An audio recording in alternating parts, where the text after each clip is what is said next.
Hi everyone, I'm Ashley Mahoney from Mahoney Brickworks Limited, and this is my backstory.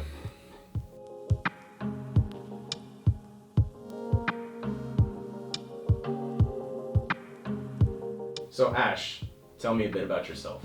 So I'm 31 years of age, I'm a bricklayer from Birmingham, and I absolutely love my trade.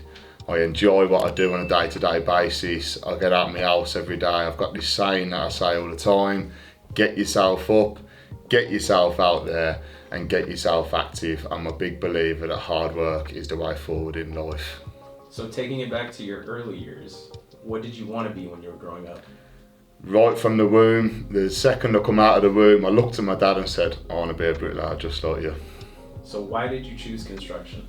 So my dad's a bricklayer. Growing up, he was my idol as always, and looking at him and what he's done in the game and what he's taken from the game, I just seen and knew instantly that that's what I was born to be and born to do in my life. I enjoy it on a day-to-day basis, and it's proven that I've chosen the right career. Did he ever take you on site? Yes. So as a young child, I've got three brothers, and I was the only one out of all of us who was constantly begging and pleading every single weekend. Growing up, I was known as my dad's shadow, and every weekend I'd ask him, please, can I come to work with you? Can I come on site? I was always interested in it, and I just always wanted to be there in that environment, in the bricklaying environment, basically from a child. I just absolutely loved this game. Do you have any fond memories growing up on site? Yeah, a hell of a lot. So the site which I mainly remember was based up in Peterborough, and I've got fond memories of back in them days. It's all changed now, but one key fitted every single machine, and I had access to all these machines on site. I can't say the company which I was on site for, because obviously I shouldn't have been there on the weekends, but I used to jump in the dumpers, the diggers, the forklifts, and drive around in them, probably from the age of about 6-7 years of age. So I've got a lot of experience from the younger years in this. It's yeah. Was the industry what you expected when you joined? Yeah, it was everything which I knew it would be. There's no hiding in this game. You have to work hard, and you just have to physically do. If you're not out there doing the doing, it shows at the end of each day. So it is everything that I expected of it, basically just hard work always. What are some misconceptions about people in construction? So what I believe that people think that is wrong from the construction industry is that bricklayers and general tradesmen can very much be known as like cavemen, that we're not trained and we're not qualified, that we're just literally just monkeys on site that don't really do much, and basically it is a very good trade. We have to use our brains on a day-to-day basis. We're very talented. It's not just a case of putting one brick on top of another brick. There's a lot of setting out. You have to make sure buildings are square. Everything that comes after bricklayers relies on bricklayers to make sure the building's correct. Heights of buildings, the squareness of buildings, everything comes off us. The kitchens, the stairways, bedrooms, bathrooms. If our work isn't correct, then the following on, the rest of the build won't go correct. Basically, it all starts from the ground up, and that's where we come into this trade and play a big part in it.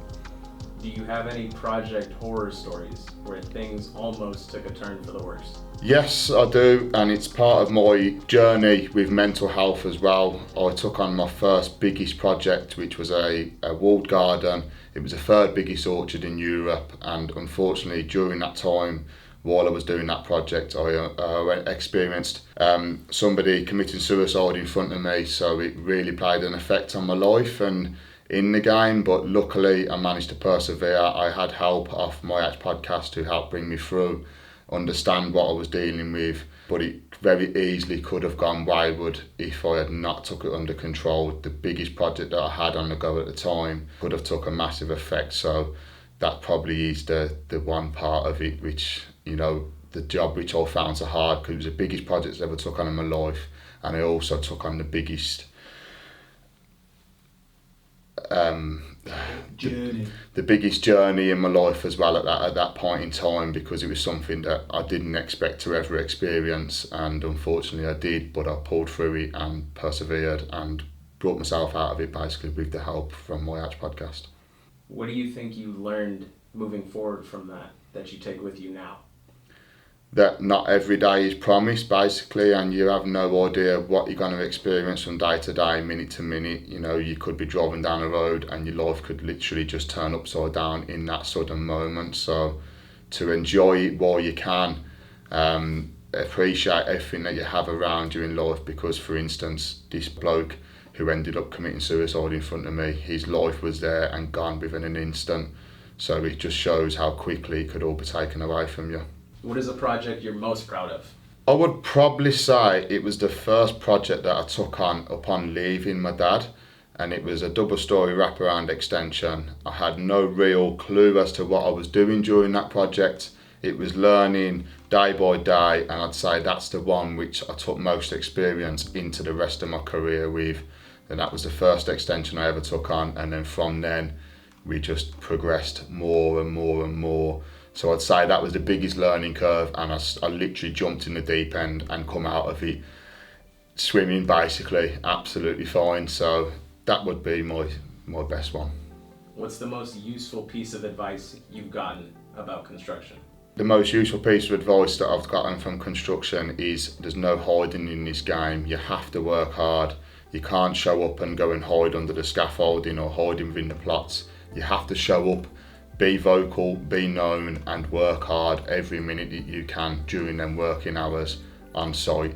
You have to give it to get it basically. What's the construction end goal for your career? The construction end goal for me, I don't really see an end goal because I'm so passionate about what I'm doing. So for me, it will be just to be able to lay bricks as long as I can physically be able to do. I'm scared of the day that I can't physically lay bricks, because it helps me out so much as a person. It helps me out with my personality. It makes me smile. It makes me happy. So the end goal for me is to look after my body and keep going as long as I physically can. Where do you think the construction industry can improve?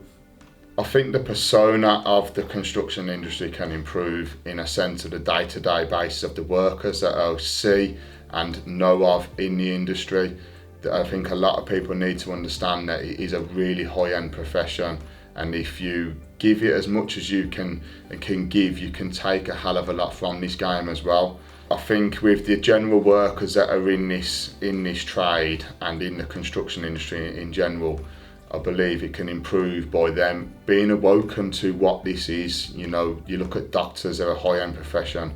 We are as well. We're not just people on site that can turn up in tracksuit bottoms. You know, carry yourself well, because this is a really high-end profession and not everybody can do what we do. It's day in, day out hard work. You can get the bad weather, the cold weather, even the hot days as well. A lot of people can fold while it is really hot, and that's where I believe it can improve. Just remind yourselves on a day-to-day basis that you are in a high-end profession and you can take a lot from this. What would you say to someone who's thinking about getting into construction? I would say jump in, feet first, and go for it. If you really want this, you can take everything from this game that you will need for your whole life, to provide for your family, to look after your parents as they get older as well. It's a really well paid career. If you put your mind into it, you can take a hell of a lot from it. So go for it. Nothing is stopping you. So tell me a little bit about Mahoney Brickworks. So Mahoney Brickworks, I first started this company off way back in 2011. I was working for my dad as a bricklayer in my younger years, and then when I left school in 2007, I went on full time with him. Unfortunately, in 2008, a recession kicked in, so we had to divert into different ways. I'd worked in my younger years in the local fish and chip shop, so I went back to there, served fish and chips for 12 months. And also worked in B&M Bargains as well. So then in 2008, 2009, we come back into the building industry, started laying bricks again for my dad. I was running the HUD for him, labouring, day in, day out. Started getting my chances on the trowel as well. And then I got my time, full time at 20 years of age. I did 1 year on the trowel working for my dad. Took my qualifications off site. I had somebody come out to assess me instead of going to college. I didn't go down the college route, and then I decided to make the jump. I didn't want to work for somebody my whole life. Even though I enjoyed working for my dad, I wanted to make my own name in the game. So I left, I started Mahoney Brickworks off, and I've never looked back since then, basically. What role does social media play in the construction industry and your business? Social media plays a big role in the construction industry in a sense. It helps people to understand what we do on a day-to-day basis. It helps future customers look at who you are as a person, especially if you're so vocal on your stories and put your face to your stories as well and to your page.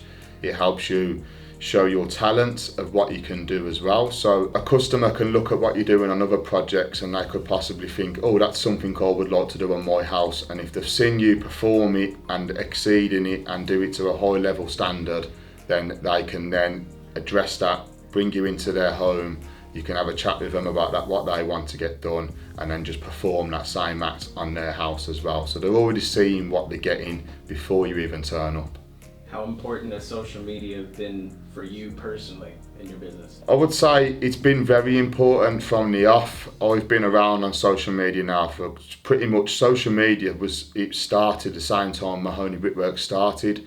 I started a Facebook page instantly. I uploaded all my photos onto there. I was asking family and friends to share it. It's become a lot more bigger now in a sense of since the Instagram days, which a lot of people then jumped onto that.